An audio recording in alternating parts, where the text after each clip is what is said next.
Yes, welcome to Football Heritage TV. Savva and Sean, Spurs Talk Show, Football Heritage TV. We are here again Friday afternoon, just a quick hour. Sean, I said to you last night, I'm not going to stream in the morning. I've got a few bits to do and it's kind of died down a bit with Spurs transfer news. And then I wake up and I'm like, oh, bloody hell. Like, I'm not, and we're linked with a player strongly. Good news to wake up to. How are you, first of all? Hope you're well. And good news to wake up to? Yeah, I'm good. Well, shout out to you. Shout out to the chat. Hope everyone's dialed in and having a good end to the week.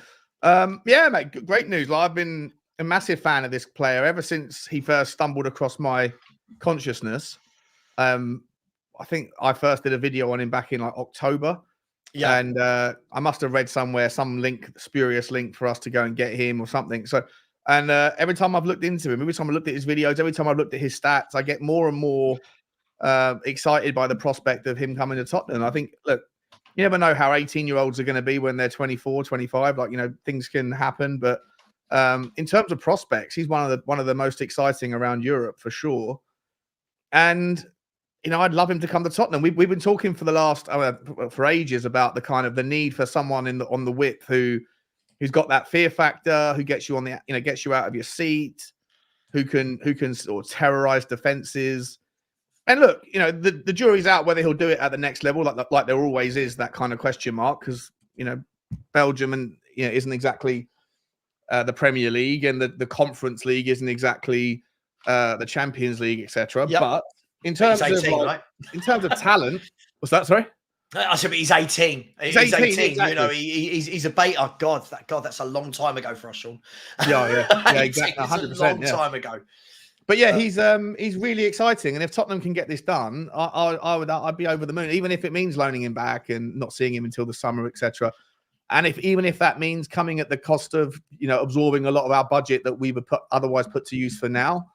I'm still on board. I think this guy really exciting for me, so yeah, I'd love it to happen. Really would. Yeah. Look, I've seen him play a few times, and look, he's. I always use this saying when sometimes you look at a player and you say, "Have they got it?" Yeah, it. Like when I said to you, I've never seen Brennan Johnson and gone, "You've got it." Yeah. Noose has got it. You can see it in his feet. Is he young? Yes. Is he raw? Of course, that comes with being young. But I think this is a really good signing. Definitely for the future. Now, I'm not saying an 18-year-old can't drop into the team and be brilliant from day one. I don't know. It doesn't happen often, but you don't know. But it's a good signing for the future. And someone pointed out to me first thing this morning, someone I was speaking to said, look, they said, Sav, if this was Brighton doing this, we'd all praise them as to, hang on, they've got another superstar they've gone and found. Right. And then people will be saying, why didn't we find him? And I think when I did a video this morning, I just did a quick 10-minute video, and I think lots of people in my responses didn't quite listen to what I said. I said, I love the thought of Noosa coming in. I think what that means for us now is it means that we've got in Phillips, who's young. You've got in Noosa, who's young. Adogi, who's young. Even then, Porro's still youngish. Van der Ven, Sarr. I think this now paves the way for us in the summer to go and drop in a couple of bigger, more high-profile players. And I think lots of people took that to mean that I didn't want Noosa, I just wanted high-profile. I want both. I love this idea that we could get him in, let him play under Son, learn the position off of Son. So I can only see positives to this, right? I can't see any negatives to this at all. 30 million euros? Yeah, look, and I don't know. So I said this on my stream this morning. We were kind of figuring it out in the chat, looking at his age. And then I put out a tweet about it, and someone's come back and said I'm right. Other persons have come back and said I'm wrong about it. I don't know, so I could be wrong. But to me, I thought the rule was if you sign someone before their 19th birthday, and essentially they've been at the club for 3 years before they leave being a 21-year-old, i.e., before their 22nd birthday, then they will qualify as homegrown, even if they go out on loan, like Pape Sarr. Right. So. Right. Part of the rationale for buying him now and loaning him back rather than buying him in the summer is that he turns 19 in April. And so if you were to wait until the summer, he wouldn't qualify as a homegrown player. But if he does, again, not sure, right? Because someone said that's not the case and that he has to have played 3 full seasons before his 21st birthday or something. So I don't know. But if it is what I think it is, then you can almost justify that little extra value. Not that I'm trying to sell this kid before we've even bought him, but you know, you think about Brennan Johnson, right? He's a 25 million pound player. You pay 50 million because he's homegrown. If it's true that he could become a homegrown player, even spending the first 6 months back on loan, then you know, even if he doesn't turn into the superstar that we want, he'll have value and he'll be valuable to the market that has the most amount of money, which is the Premier League. And so there's additional, and like if Bruges are aware of that and Tottenham are aware of that, that maybe that's part of the reason why you'd be paying quite a hefty fee. With 30 million quid for an 18-year-old is a lot of money, right? It's a lot of money. So it is a lot of money. But yeah, maybe that's the rationale, because he would be homegrown by the time he turns 22, and then immediately his value kind of doubles anyway. So yeah. Look. I think. Listen, what I've seen of Nusa again. You know me, Sean. I keep 18-year-old players. I mean, every now and then you get an 18-year-old who drops on the scene, i.e. a Haaland, i.e. a Messi, an Mbappe, a Rooney, and you go, wow. Don't get me wrong. I don't get that with Nusa, but what I do see is a very exciting talent for the future. A winger, like you said, a winger who gets the ball and their first thought is, how can I drive at players? How can I get this ball? And my first thought is, more often than not, I saw your show, some of it this morning, we were talking about percentiles of how many times he drives at players, but it's more often than not, let me drive towards those two white sticks. I think it was 80% of the time. 80% of the time he gets the ball, he ends up driving at the players with it.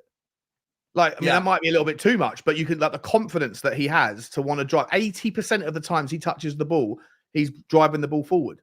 Yeah. Like 30 times a game or something stupid. I was like, well, that's an insane amount. That is an absolutely insane statistic that he wants to dribble the ball with his feet 30 times a game.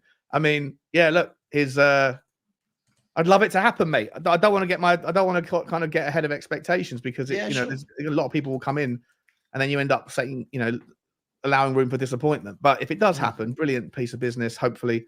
And, another demonstration that Tottenham are making moves. Whether they materialize into something meaningful at the end of the day we'll have to wait and see. But it's all positive, right? It's all positive. Yeah, it is. And I don't know this, and maybe I'm behind the curve on this, but I hadn't seen anything linking us to him. Like, I mean, like, throughout the 6 months, I've seen a lot of people saying, I'd really like him. But then all of a sudden this morning, it was Tottenham are in talks with Club Bruges, which is a good thing. I've got to be really clear that from what I've seen, I don't know if you know any different, it is that he will be going back to, if the big word in football, if we get him, he will be going back to Bruges for the rest of the season. Mm-hmm. But then it almost shows that Werner will then go back unless he's signed, and Antonio Nusa will sense, be right? The Werner deal makes a bit more sense now, right? Like, if you were to bring in a Nusa in the summer, then the loan deal for Timo Werner is just that, absent some ridiculous performance where he bangs in goals and smashes it out of the park. He is just here for 6 months to help us out until we bring in Nusa in the summer. That kind of the logic behind it adds a little bit more sense to me. Yeah, absolutely. Let me ask you though, are you surprised it was listen, when good opportunities come up, you've got to take them. I'm a firm believer in that. And one of the things I've been really critical about Levy in the past is we haven't gone out and got these opportunities. We can look back to people like Jack Grealish in the past, and, Maddison the first time around. But with that said, are you surprised that it's the left that's focused on as opposed to the right? Because for me, don't get me wrong, I think we need both. I still think that the right side doesn't quite do it. Whereas, listen, sorry, so many questions around this. Does this mean he comes in and plays immediately? Does that mean we're only going to see Son in the middle? Could Son go to the left and the striker comes in? Options as well. But I feel like we're missing the right side. Are you surprised they've gone to the left, not the right? Well, I think Nusa can do that. I think he's played primarily on the left, but I think he's two-footed. So, I think there could be scenarios where he's played on the right. Look, I don't know what the end product will be for Manor Solomon, but he can work on both sides. We've seen in the short time he's played that he's worked on both sides. And look, Brennan Johnson's not going anywhere, right? We've committed to Brennan Johnson, so we hope, fingers crossed, that he becomes the player that we hope he is, and a £50 million player. And I think obviously when we're also back to full strength rationale, you got to squeeze Decky back in somehow. Obviously you don't have to. You can put him on the bench, but Decky's one of our most senior players, and he offers something different. Variety is the spice of life. So I think there could be situations where you have Noosa on the left, Decky on the right, Sonny up top, but you do need a little bit of strength to counterbalance the pace and the kind of lightweight fragility of a Noosa and, whatever, however you want to describe Sonny. Other times you could have Richie up there in the 9 and then maybe a Noosa and a Sonny. Maybe, I think there's just, like I said, we always go back to the same, I always go back to the same thing. Versatility is something and utility is something that Ange likes. And I think that, Decky and Brennan Johnson offer very different things. Do you think that there's an idea or there's a hello Frank? Do you think there's a is that Frank or Stewie? Stewie. Frank, Stewie, sorry. Do you think that there's any possibility then that Brennan Johnson wouldn't be at Tottenham? Look, I don't think so. I think for the amount of money paid, I think I can see him there for a while. I've said this all along. I know people will have a go at me. I can see this being another player that in 3-4 years we're saying, God, he's been here for ages, hasn't really offered a lot, and still see people fighting his corner tooth and nail, which is fine. I don't mind that as long as we've got players in front of him that are delivering. I do think that we're going to look back at that and think that was a really expensive mistake. But Noosa, for me, if we're going to compare the two, I know they're playing on different wings. Already you can see the ability in Noosa's feet compared to Brennan Johnson is frightening. His carrying of the ball, but when I've gone back, obviously I've seen him play a few times, but when I did probably what you did, what anyone else did this morning, went and had a look at YouTube and blah, blah, you can see his ball carrying skills, that the ball is glued to his feet. He's a proper old school winger that's got the art of dribbling down, driving at his player, cutting inside, and that for me is what separates a decent player like Brennan Johnson from a very young, gifted player like Noosa. So I know it's harsh to compare the two, but that's the way I've looked at it today. Is that harsh? I don't think it's harsh. I think it's an opinion. I think Brennan Johnson. I think we did overpay for Brennan Johnson. I think that's just the situation we find ourselves in. But unfortunately, players are going to get judged on the price tag, even though they're not responsible for it. That is and true. listen, I share your concerns about him, mate, and I share. But I think that variety is necessary for what it's worth. Though, like if Brennan Johnson's got pace, Noosa's got bags of pace as well, and he's also got incredible acceleration. Like he's got a very unique blend of like ridiculous first. Like I reckon his 0 to 20 meter time would be one of the quickest in European football. But yeah, he's just got something that Brennan Johnson hasn't, or I haven't seen Brennan Johnson do, which is quick feet with the ball at his feet. Right, Yeah, Brennan Johnson has shown his pace when he hasn't got the ball. Listen, mate, I don't know. Like I'm someone that I share your concerns about Brennan Johnson, but I think that we have to give him time, and I'd hope that he's going to adapt. I was saying this earlier as well on my show. Like I'm someone that's moved country like 3 or 4 different times, and had different experiences and different like levels of comfort settling in and acclimating. And I think that was when I was 29, 30, 31, whatever. So, I think if you're a youngster, some people just acclimate and settle into new systems, new environments quicker than others. He comes across a bit like a mama's boy to me. But look, I think that there's talent there. I hope we figure it out. I'm not as concerned, I don't think, about his future at Tottenham as some people are, but I can definitely empathize with the concerns. But I think he'll get better, and I hope that he's got a learning curve capability that will end up yielding something. Yeah, I hope so. I just he's just not for me. I like technically gifted players, and I just don't think Brennan Johnson's got that at all. By the way, my man Jimmy, I'm going to have to disagree with you completely. I think you've picked one player who's a dud in Johnson, and Kulu for me. I think Kulu's a very strong option in the middle. I think he's so much better in the middle of the park than he is out wide. Just my opinion. Would you put Kulu on the bench then when Maddison's fit? I mean, at the moment, it's difficult because next season. Let's say next season. If we bought a proper right winger, then yes. But then again, as I've always said, next year if when we're in Europe, they're going to have so many games of football that I think it doesn't matter because we can rotate. With 1 game a week this season, if Maddison was to come back, I think Kulu plays on the right purely because of how bad Brennan Johnson is. That's the Listen, I know I get it, and I want to move away from Brennan Johnson, but I think people that are purely blindly backing him, I don't know what they're watching. I know we can all have certain opinions on players, but there are some players like when Kulu frustrates me, it frustrates me because I can see what a footballer he is. So it frustrates me. With Brennan Johnson, he frustrates me because I just think, what have we signed? Why have we done this? But look, Antonio Nusa, very different to both of those. A lot more direct than both of those. Much better footwork, drives with the ball. I just hope that our fans don't put him on a pedestal so quick that they're ready to knock him down when he comes in. Of course we will. And that's my, do you know what I mean? Of course we my will. worry is we do. I'm already seeing people send me, I mean, I'm not on Twitter, I'm not on Facebook, and I'm getting, obviously, in all the Spurs groups and stuff, people are saying, oh, this is the best young player in the world, and this is the Norwegian Lionel Messi. And you know, when you're like, oh no, please let him come in. He's 18. Let him come in if he does join. Let him get his feet under the table. Integrate him into the team as you would need to with an 18-year-old, slowly, the way that Pep would at Man City, and relax. But I've got a feeling some of our fans will just praise him so much that they're going to be expecting huge things from him very, very quickly. Yeah. Yeah, no, well, yeah, and that comes, again, goes to the territory of being a fan of football, right? Like, he is getting propped up.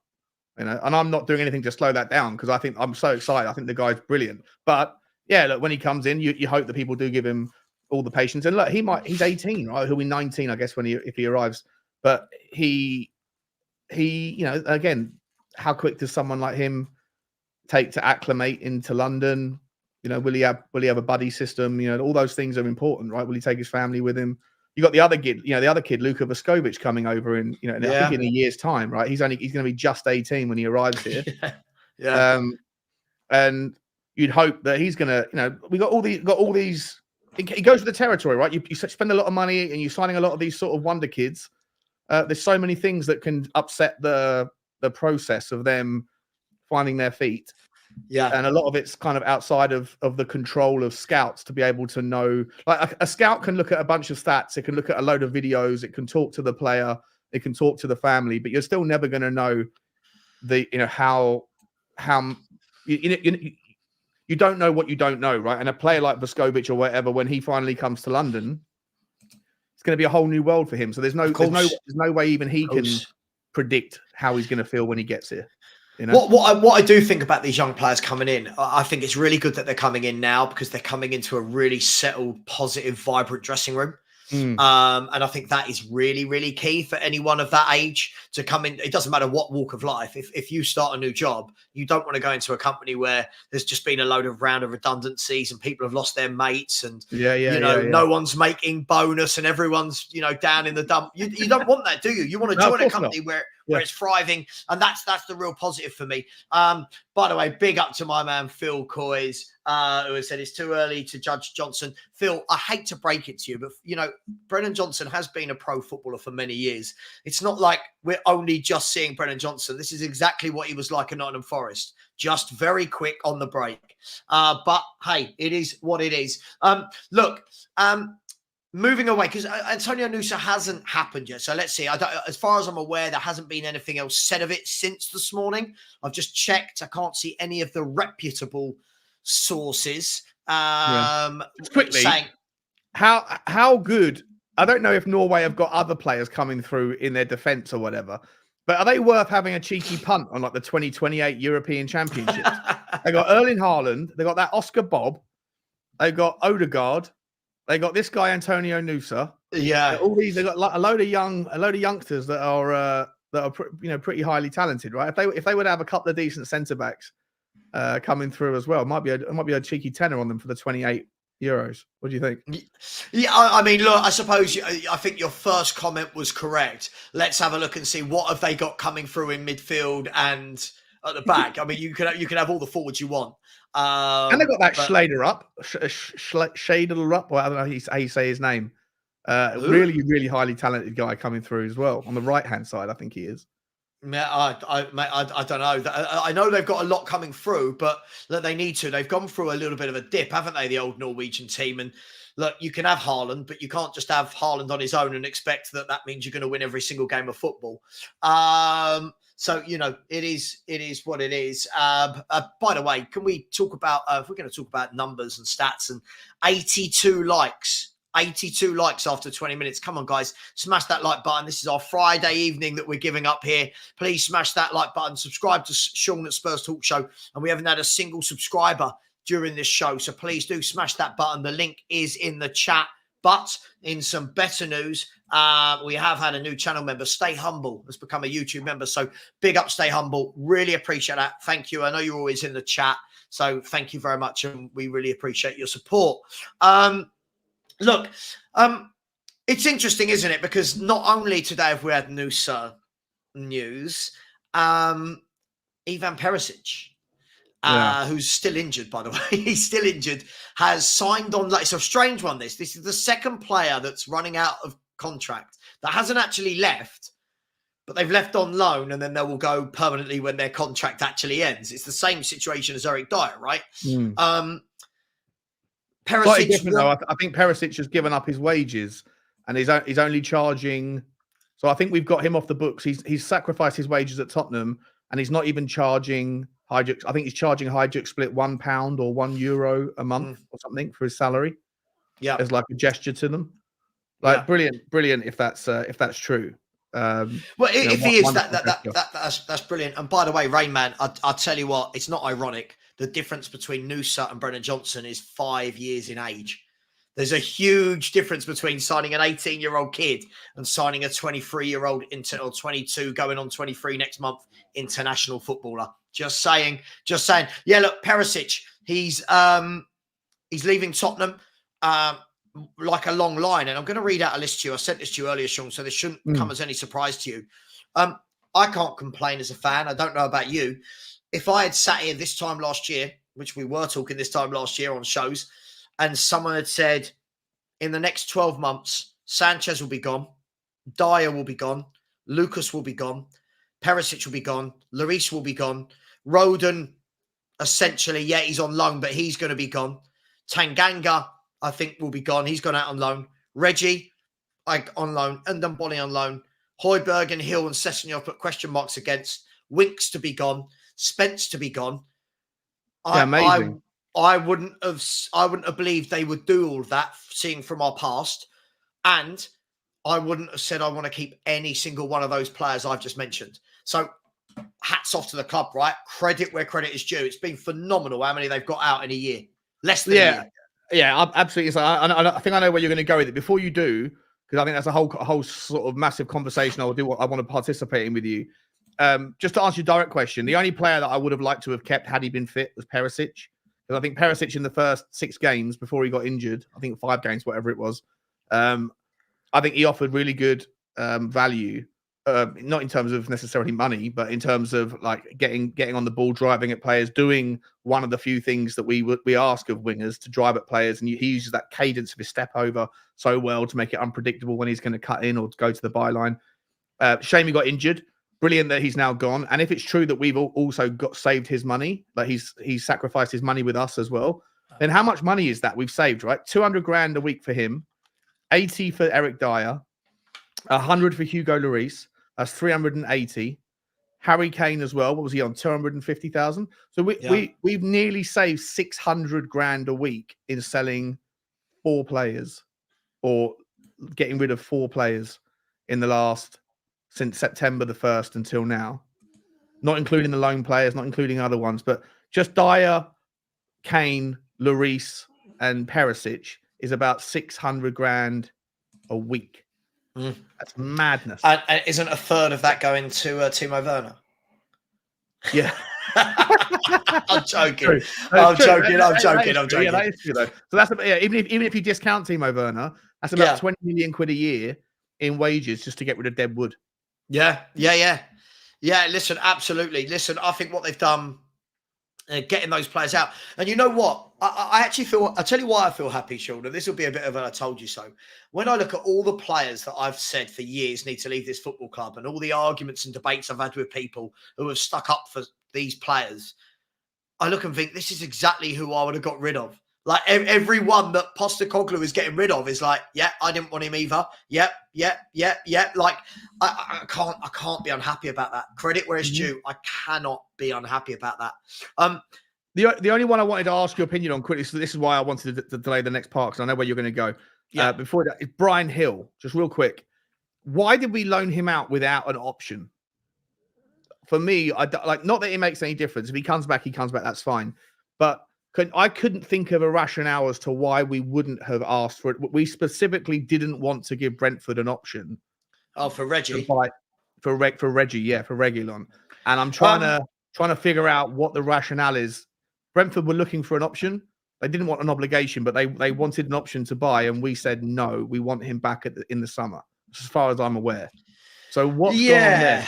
Is there a desire potentially to use him next year? I can't see it. I think, listen, we've got to remember these are human beings, right? For all we know, he could have turned around and said, look, in the summer, I want to move back to Spain. Right? I want to move. I don't know. Right? I'm just hypothetical. He could have said, I want to go back to Spain. Or, yes, I'm happy to go to Brentford. In no way, shape or form have I got any desire to stay there permanently. Spurs could have said, well, we'll let you go there, but what you're offering to us in a option to buy isn't enough, and we're gonna. I suppose there could have been a million and one things there, right? And I guess in this window, Spurs were just thinking, get him out, get him playing, keep him in the shop window, kick the can down the road. Which, look, I don't like the kicking the can down the road, but we don't know the player's circumstance. Maybe he wants to go back to Spain, but there wasn't a Spanish option right now. I don't know, but I agree with you. It would have been nice if there was a buy option, like I believe there is with Joe Rhodon. And all the news, if I quickly shift this before I go to where I'm going with the other thing, lots of talk that Leeds are willing in this window, to spend 20 to 25 million pounds on Joe Rhodon. If Johan Lang gets 20 to 25 million pounds for Joe Rhodon, he is a wizard. 20 million pounds for Rhodon. Depending on the reports you see. Depending on the reports. I reckon it will be closer to 13, 14, if I'm brutally honest. I'd put your hand up for that. I was thinking more like 6 or 7, but yeah, I'll take that. 14 million quid. Wow. Yeah. So I almost forgot he was a part of Tottenham, to be honest. It was another pointless buy that came in, and everyone said, give him time. And you're like, no, it's not time. It's ability. It's not time. It's ability. I've had this for years of people. Do you know what? If you put Rhodon in under a different manager, no, he can't run. He's perfect in that league. He is, as I said yesterday, Joe Rhodon for me should stay in that league, play another 300 games in the Championship, retire on a good whack of money that he's at Leeds. You know, do what Leeds are going to do, right? Go up, come back down, go up, come back down, whatever. Right? Sure. Couple of years in the Premier League, couple of years in the Championship. Be a big fish in a medium-sized pond. Leeds is a big football club. I know they're not in a good position, but they're still a big football club, and you could be a legend there. Yeah, you know, and have a really nice career. No, I agree with you. And I wish him the best. I hope he does well. I've got nothing against him. He's just not good enough. Sometimes people go, why do you hate a player? I don't hate anyone. I've got no reason to hate any of them. They're just either good enough or not, in my opinion. Sean, you know where I'm going with this because I told you I was going to go there with this.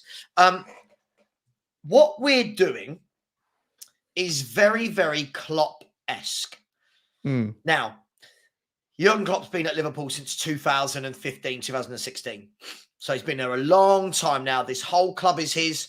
Every single player, I believe, in that squad is his, other than I want to say Joe Gomez might have signed for them just before. That's crazy if it is, that if he's the longest lasting Liverpool player, because it was Milner and Henderson were still there last year. They've gone. So the entire Gomez squad has been at Liverpool for 10 years, isn't he? So he's about to have his, I think he's about to have his, whatever they call it. I remember seeing him playing down at the Valley, down the road here. I remember seeing him play Charlton at the Valley. Yeah. Oh, wow. I mean, he stood out at that level. He stood out, of course. But look, my point is everything at Liverpool is Klopp's. And I don't know if anyone has seen the Liverpool documentary that is on Sky. It's very good. It shows from when he came in. And he automatically he's like, no. I looked at the squad and said, no. I got to go. Nothing personal. Got to go. We've got to build this. And then it talks about how he built it, and then how he then dropped in Van Dijk and Alisson as the kind of piece de resistance, so to speak. Right? I see very similar traits already with what Ange is doing at Spurs, and I'm going to show people why I think this. Let me share my screen with you.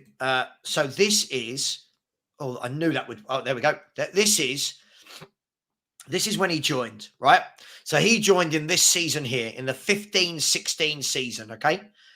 And this is all of Liverpool's that was and the outs. summer transfer, right? Hang on, the 15-16, that was in the summer. He joined in October, right? So he missed. So he wasn't responsible for Benteke in that, was he, or was he not? No. So he wouldn't have signed these players. He wouldn't have signed these players. A couple of these would have gone during the January window, like Marco Guric would have gone. But from here, when you look at what this guy done very, very quickly into his Liverpool career, players such as Flanagan went, Wisdom, Markovic, Kolo Touré, Balotelli, Luis Alberto, Skirtle, Joe Allen, Ibe, Benteke. Next year, good player Benteke. I really liked him. I thought he was a great player. I thought we had something about him. It just never took off. Second year at Liverpool, Sturridge, Lever. Look who he bought in that year. Sacco, right? Coutinho, and then you see what I mean. I'm starting to see. He brought in Robertson, Salah, and Virgil van Dijk in the same window. Look how that worked out for them. Fair play. Yep. He's Sadio Mane that year, the year before. Yeah, Sadio Mane. So what the link that I'm making here is, if you look down the right, it's a lot of the players that Liverpool fans at the time would have said, "Oh, we're okay, but we've got so much deadwood." All the deadwood's going. All these players that are coming in here: Wijnaldum, Mane, Robertson, Chamberlain, Salah, Van Dijk. All of a sudden, you can see here that they're, even then, look on this side. Emre Can was leaving, Harry Wilson leaving, Karius leaving, Solanke. Do you know what I mean? And then again here, Fabinho, Keita, Alisson. Danny Ward was at Liverpool. Wow. But my point is, this is what we look like we're doing at the moment. All the ones on the left. Don't get me wrong. There's a couple of ones that haven't particularly worked out, like a Minamino. Sure, it's going to happen. But all of the ones on the right are the deadwood players that are going. None of the big players are going. All the deadwood, all the players that have been there for a long time. Even here, Diogo Jota, Thiago, Tsimikas, players that have been in that squad now for 3-4 years. Scroll down to 1 second again. So go back to the 18-19. So just want to see if there's any players on there that they're going to have regretted selling. Dominic Solanke, maybe, but it's only in the last year that he's come alive. Go down to the year before quickly. 18-19. So Coutinho they sold for big money and they used it, so that's not a problem. Yep. Origi, Divock Origi was a good player. Oh, he's alone. He went out on loan. When you look at the forwards they've got now, right? When you look at what they've got. But my point is, column A on the left compared to column B that's on the right, the different.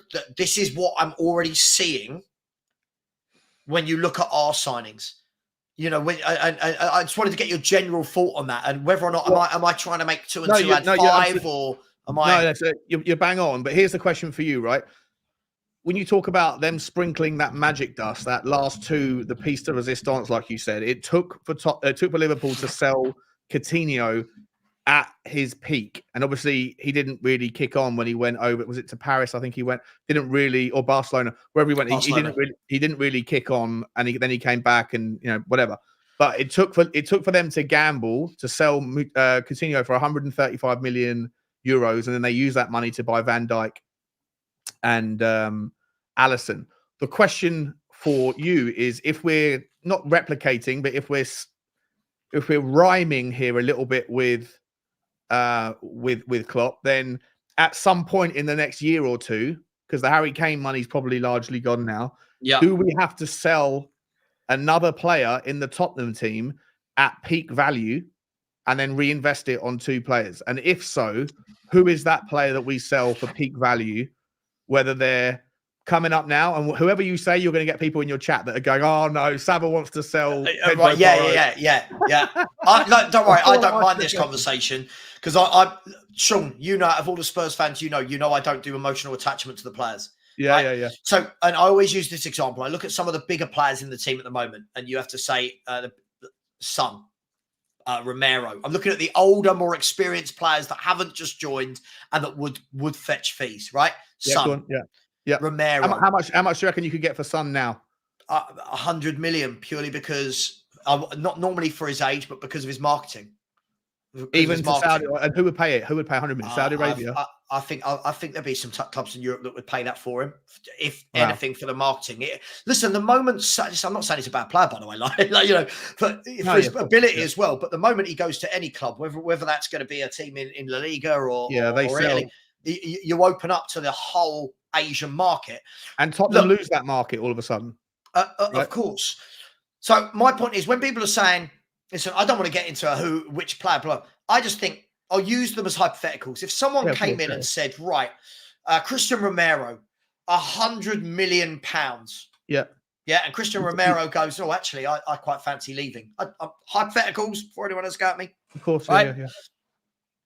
You take 100 million quid. I'd take 100 million quid for Romero. I'd take less than that for Romero. He's a good player, but you can buy defenders as good as Christian Romero for £100 million less. Would you take 80 million quid for Pedro Porro? Yeah. Would you take 70 million quid for Pape Sarr? Yeah. Yeah. Okay. Yeah. These are good players, by the way. These are good players. Yeah, great players, and these aren't players that have achieved anything yet. Listen. I think this is where I find, you know, I was taught a long time ago. One of the guys I coach with at Charlton always said, sometimes remove the emotional attachment to the reality of the situation. Yeah. Growing up, I couldn't do it. Now I can. And what he meant by that was, if we used Pape Sarr, for example, people will go, oh, but Pape Sarr could be the best midfielder in the world. Sure, but if anyone said to you right now, here's 70, 80 million for a 20-year-old that's played 20 games of football, I'm all over that, and then I'm going to get my Stardust, right? Now, that's nothing against what I think of Pape Sarr as a footballer. Right, of course. I don't even think you need to do that. I think where we've positioned ourselves with this FFP, there would be some room in there that if the owners, I know they haven't done it before, but if the owners saw that we were nearly there, they could even fund half of it themselves. You could sell a player for 50 million and then go. They still owe us 50 million quid, mate. They still owe us 50 million quid from 150. What happened to that? What happened to the war chest? The war chest. Look. Don't think I've forgotten that, Daniel Levy. If you're watching, or if someone in your social media team is watching this, we're keeping tabs on the 50 million. And don't say that you dropped it in because you didn't, because it has to be announced via the stock exchange. So, like, we know only 100 of the 150 is taken. You still owe us 50 bar, and I'm waiting for it. You know. So, look. Even like Dan Skyliner said, like if someone in Saudi Arabia came in and said there's 50 million, 45 million for Richarlison. You put that money, you sell another average player like Rhodon for 15, 20, there's 60, 65 million straight away there, right? So I'm not saying we have to copy Liverpool. I'm not. What I'm saying is I'm seeing resemblances as to what Liverpool did and what we did in terms of, and I'll show you our column. I'll show you what our column looks like now. I'm not saying you don't know it, but just by way of comparison. If we look at Tottenham's, and this is purely in Postecoglou's time. I'm not going to go back further. It's not fair on Postecoglou. You look at the right, all the players on the right, other than the obvious, Harry Kane, the players that are going out and the players that are coming in are a world of difference. Deadwood going out, first team players are coming in. I'm not saying every one of the signings on the left is going to be a hit. They won't be. I know everyone wants to think that Phillips, Solomon, Kulusevski, Brennan Johnson, all of them won't work out. Just by law of averages. They won't all work out. But the majority of them, I think, will. And the ones that have gone on the right, Hugo, Tungai, I know loan at the moment, but Lucas, Jed Spence, Sanchez, Kane, Winks. Other than Kane, you're not really sad to see any of them go on the right-hand side, are you? Not at all. Not at all. No. Every single one of them had been here for too long and wasn't adding value and doesn't get into any other team in the top four, apart from Harry Kane. You know? Yeah. And you look on the left, and you've got 4 or 5 players in there in that list already that would compete and would be arguably a starter, if not for Manchester City necessarily, then for basically every other team. James Maddison, I think, competes to get in any team in the top 4. I think Pedro Porro competes to get in. I think Mickey van der Ven competes to get in. I don't think Kulusevski would have problems getting into several of those teams. Vicario for sure on this season's form. You know, there's 5 players there. Brennan Johnson maybe not yet at least, but certainly not yet.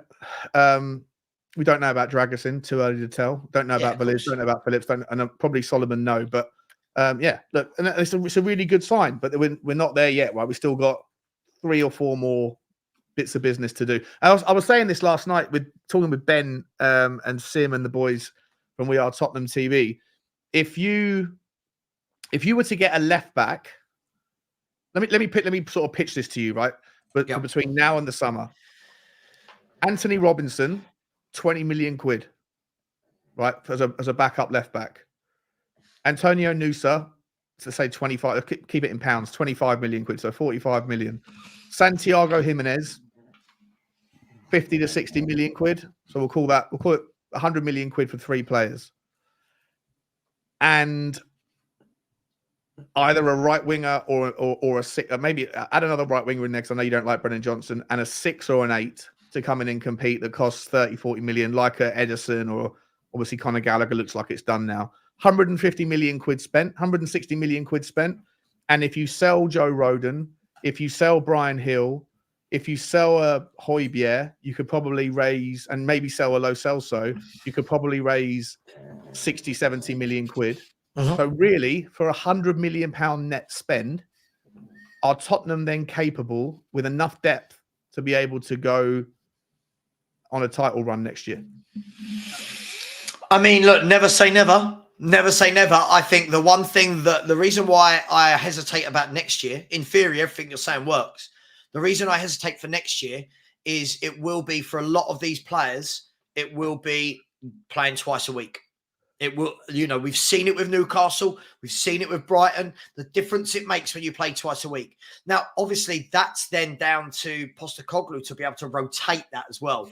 Because now, when you start competing for titles, there's an added pressure that comes with it. The added pressure is keeping everybody happy. Now, Pep can keep everybody happy at Man City because more often than not, they're winning many trophies, right? So you can turn around and go, oh, I only played 40 games of the 60 this season. Yeah, but you got 3 trophies around your neck. Do you know what I mean? You've got 3 trophies here.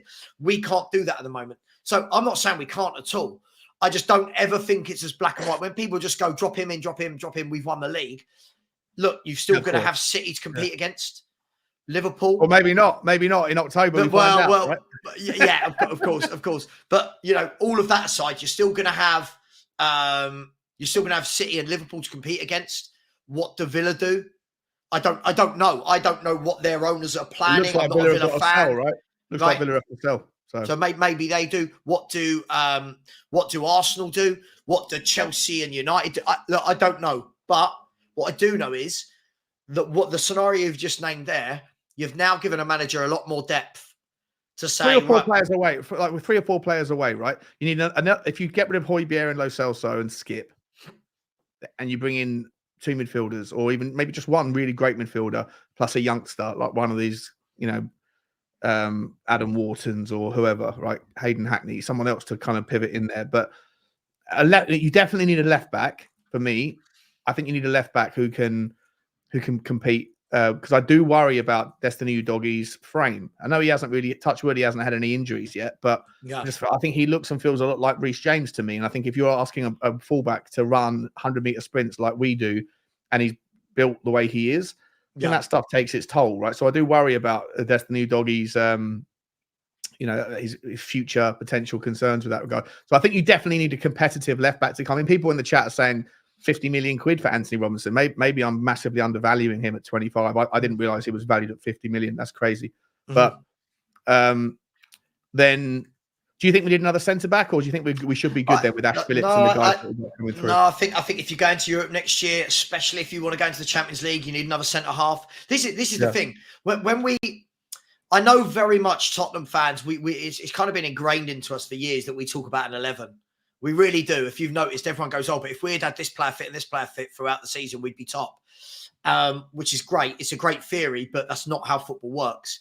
I think if you go into a Champions League, a Europa League, you've got games coming at you thick and fast. You're now not getting knocked out in the third or fourth round of the FA Cup and League Cup. You're playing regularly. And if you look at Liverpool this year, Liverpool are the example. They're playing in 4 competitions. They're still in all 4 competitions. And at the back, they've had to utilise. Matip's been out the whole season. So they've had to utilise. They've got Matip. Been out the whole season, right? Van Dijk. Yeah, Matip and Robinson have been out the whole season. When people say they haven't had big injuries, two of the what was the best back 4 in the country 3 years ago. You got Robinson, Matip missing, so they've had to play. They've got Matip, Van Dijk, Gomez, Kanate, Quansah can play there as well. So you've got 5 different options there of players that can drop into centre half, and that's where I think you need to be. It's none of this. But who sits on a bench? You've got to have players. And in this documentary of Klopp, it's a really good watch, actually. He's actually, for as annoying as he is on the touchline, he's actually a really likeable fella when you watch him in this documentary with just how down-to-earth he actually is. Forget all the antics on the line. He's just a good guy. Well, no, I loved Jurgen. Listen, as much as I hate him because of the way he acts on the touchline and because he's Liverpool and I can't stand Liverpool generally. No disrespect to any Liverpool fans that are watching, but I'd love him at Tottenham at some point in the future. I think he'd be someone that you'd fall in love with if he was managing your club, because he's such a, he puts his arm around the players. He's always smiling. I'm a massive fan of Jurgen Klopp. I mean, one of the things he says in this documentary, this isn't word for word, so don't take me verbatim. It is literally along the lines of, we don't have enough time between games for the last 5-6 years to be sulking or worried about who's playing, who's not. It is literally game, train, game. Train, game, train. And that's the thing where I think pros are very different to fans. We always go, who's the best player? Who has to... It's constant. You look at Liverpool at the moment, right? Curtis Jones can drop into midfield. Harvey Elliott can play in midfield, along with the 4 that they went and bought. 6 options that he trusts completely. For me, that's what we will need to do when we get into, especially the Champions League, but Liverpool are in Europa League and having to deal with this. So I think there's a lot of work that still needs to be done, but we can't say that the work that's being done isn't commendable. It isn't good. He is coming in and ripping out what we've needed to rip out for a very long time. So yeah. I do think people get me wrong a lot, Sean. When I just talk about barriers, because these are things that we will come up against. Not everything's going to be rosy. There will be situations where it's part of the fun, though, mate. It's part of the fun. Of course it is. Of course it is. People get so emotionally sort of rinsed, like when you got like, I don't know, like a dishcloth. Yeah, I feel like when times get tough, when there's some bump in the road, some crucial injury or whatever, and people like, I just feel like they can get emotionally drained from the downswings. But I think that I love it. I think that. You obviously don't want them to happen, but it's part of the story. It's part of the emotional roller coaster of football. Is good things happening that you didn't expect and bad things happening that you didn't expect. If everything was perfect all the time for you and for everybody else, it'd be really miserably boring. You need volatility in unpredictable outcomes. You need things that you can't control happening to you and to other people, to other teams, to kind of keep everybody guessing. Like Mo Salah's injury last night. Horrendous for him, horrendous for Egypt, horrendous for Liverpool. Don't know how serious it is, but it adds another variable to the title charge, right? Like suddenly you're going, well, Liverpool are 6 points ahead of us, but if they haven't got him for 4 weeks, they're no longer. But that's why they've got Gakpo, Salah, Diaz, right, and Nunes. That's what I mean when we're talking about, can people go on a title charge? What is needed for a title charge, and not just in 1 year. Like, I'm not saying if we finish 3rd this year and we're 7 points off the title, people go, what you do 1 year doesn't necessarily mean it's going to replicate the next year. As Arsenal are finding out. This time last year, Arsenal had, 11 points more than they've got now? Someone was saying 11 points. 7 points clear at the top at this stage. Right. 6 points clear by a point, yeah. So it doesn't just mean, it's happened there, it will happen again. For me, the best clubs are the ones that sustain it. That's why whenever people say, you love Liverpool and City, I don't. But those two, for the last 6-7 years, have been first and second, give or take, for sustainable. Yes, they're always Liverpool there, had a dip last year, or thereabouts. Yeah. And now they're straight back up there. That is when I will start talking about we're as good as, when people say, oh, we're as good as Liverpool, we're as good as Arsenal, we're good as City. No, we're not. We're not there. It's over time. You prove that, right? It's over time. Yeah. And one thing I get frustrated about is every time I do a video, it doesn't matter whatever I say, I get loads of comments in my chat from people that are, from the video in the comment section, loads of people that they just say throwaway lines that think it makes them sound like a better fan, like the Ange revolution. You'll see. It's like, well, no, it's not the whole city. Stop! Don't say stuff like that. Ange is putting a marker down to the rest of Europe. All right, cool. Well, let's let that happen before we start. Do you know what I mean? That's all. Yeah, of course. We're old. I'll say I'm old. I'm ugly. I've been here, seen it, done it. I'm old, mate. I just want to see. Yeah, I stopped with you with the ugly thing. I was saying I'm old and ugly. I'm ugly as well. I'm very much. I got a scar on my nose, and it makes me look a bit more rugged. Like, that's how ugly I am, you know. And yeah, for me, great. Whatever's happened this year is going to be a good year. Now, next year, got to go and do it again, right? That's it. Get the players to do it again and again and again. And that is what Pep has done over the years for Man City brilliantly, is managed to get them through all their success to still keep fighting. And what's the longest that Ange has spent anywhere? Should we bring it up? I'd love, yeah, because I just, I wonder about this kind of like, most managers, and obviously the Premier League average tenure for a manager is about 18 months, but over the last 4 years, it's been more like a year. The average tenures are going down, but the successful teams have got longevity in their managers, obviously, because success breeds longevity. But I just wonder whether or not, at least I was thinking the other day about Ange, like, is he... There you go. Here we go. How long is it? So Australia, he was the manager there for 4 years. Yokohama, he was there for 3 years. Celtic, 2 years. Before that, 3 years at Brisbane Roar. I think we're seeing Australia under 20s, which was a long time ago now, but that was 6 years. Yeah. Listen, I think this is 3 years, or 2-3 years, basically. Yeah.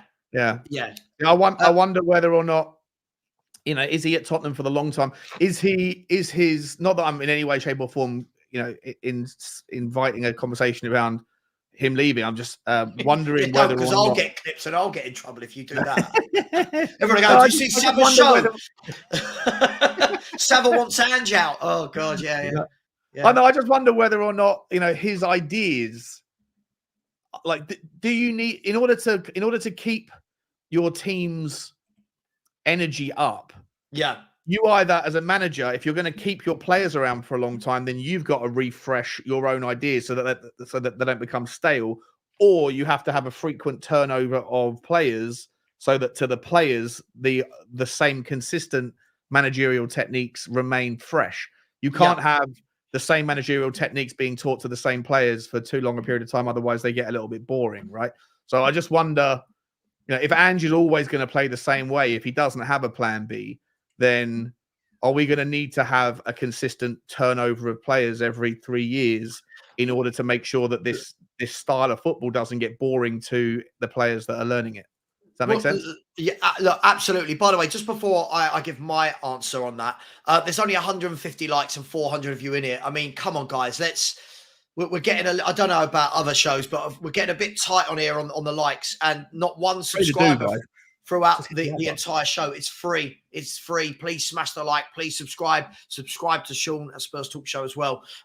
It would be much appreciated. Look, for me, I always look at this, right? Just remember the Poch era, right? There were a number of good years. But like anything, if players don't see success, now, but I'm not saying we won't get success. I'm just your question. If players don't see success, that same old process each year can become monotonous and unfruitful, where you go, we're playing good football, but we're not winning anything. That's why it's so important to win things, right, when you're in a position of strength. I'm not saying within 3 years, right? If you haven't won within 3 years and you're still doing this, you're still getting the same manager to train the same tactics to the same players. After a while, it's people get stale, right? Or something gets stale. So you either need to win, to the point that people in the comments saying, winning fixes all that. Of course, winning fixes all of that. But if you don't win and you still want to keep the manager, then you're going to have to, I think, turn over players quite frequently to keep them on board. Look, any top team, if we're talking about ourselves wanting to be a top team, and I'm a huge advocate of this, lots of people talk the talk, and is going to win us things. We're going places. What we're doing is brilliant. Cool. Then strap yourself in with your big boy and big girl pants, because that means players are going to leave, right? That means players naturally will leave in some sort of cycle. Players leave Man City. If it was all, people don't leave clubs when they're happy and if they're playing the best football and winning. I mean, do we need to bring up a list of who's left Man City in the last 3 or 4 years? No, you do it. Do it. I think it'd be a great. I think that would be, wouldn't it? Players leave, right? Players move on. Players evolve. Sometimes a fan favourite moves on because his head is turned, and then you go again. Our fans, I just feel we do get very, very emotionally attached to every one of our players. So, like right now, yeah, like we said earlier, right now, if someone came in and said, "Oh my God, somebody's putting a £60 million bid for Kulu," I'd go, "Yeah, go on, you get better than him. Go on, do it." Other people are like, "Oh my God, you can't let Kulu go." I don't have that in me. I don't have that. Ginger from Sweden. You can't let go of a ginger from Sweden. Listen, come on. You know what I mean? That's what would happen, isn't it? I've seen this guy leave our club twice. Right, Teddy Sheringham. Yeah. I've seen greats like this guy leave our football club, Ginola. We've seen Harry Kane leave. We've seen Gareth Bale leave. There's no player that can leave that I'm going to go, "Oh my God, the club is finished." You know, like the people in the summer, Kane's going to go. We're getting relegated. It's terrible. No, as you see right now, it's not that bad. It's one player. So let's move on, right? Things like every single player and Ange Postecoglou, unless something tragic happens to people that, you know, like me or you or people that are in the chat, at some point within our lifetime, there will be a day where Tottenham Hotspur continues, but Ange won't be here, and Porro won't be here, and Vicario won't be here, and all of these players will come and go at some point, right? Life goes on, the world keeps turning, and Tottenham will still be a, you know, hopefully a very successful team. So exactly right. So let's have a look. So this is what the top teams do. They move their players on. Look at the players Liverpool have lost. I haven't brought up Liverpool, so I'm going to bring up cities.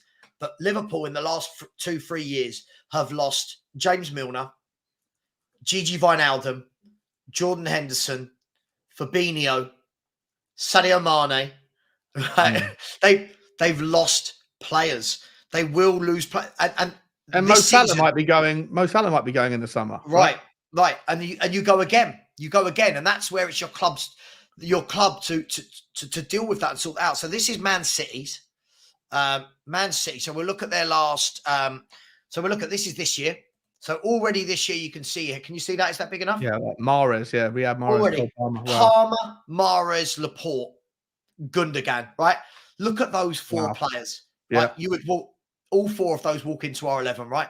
100%. Right. Yep. So, right, straight away, you take Palmer, Mahrez, Laporte, and Gundogan, right? Cancelo, by the way, has gone as well. Yeah. Yao Cancelo, right? You go back to the year before, Sterling, Jesus, Zinchenko. They let Pedro Porro go. They let Ko Itakura go, right? Wow. Right? Yeah. Again, Fernandinho. I'm not saying they let all these players go. Some will naturally leave because of age or free tracks, but they've left. Look at those 9 or 10 so far. Wow. Now, every one of those players would have got into Tottenham's team at some point. Ferran Torres, Angelino, Jack Harrison, right? Sergio Aguero Harrison left. was at City, was he? Gee, I didn't know that. Wow. Okay. Eric Garcia left, right? Again, look at the names that leave year in, year out. The year before, Otamendi, David Silva, Leroy Sane. Wow. Right? Look, so that's the last 4 years. That's about 14 or 15 players there. 300 million quid's worth of talent. That they've evolved and recycled, and they just get on with it. And they still win everything. Yeah. And they still win everything. And that is the difference for me. I think you can't just say, well, if we keep this team together for 3 years, they'll win everything and everyone will be happy.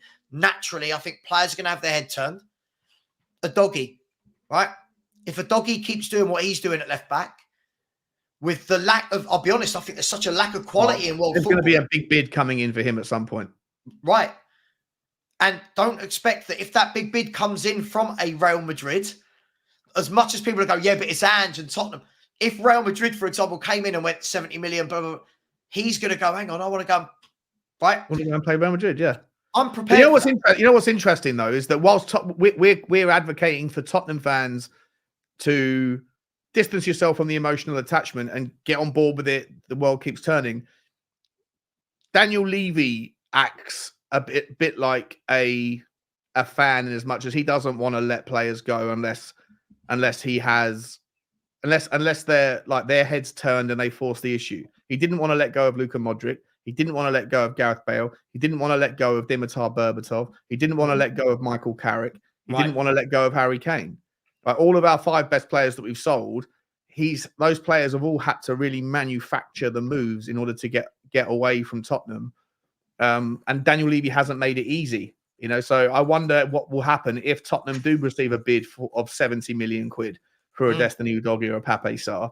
Is Daniel Levy going to dig his heels in and drag these things out as well, or is he going to have just a conversation with these teams and go, okay, there's always a price, right? Just so interesting to see how Daniel Levy affects it.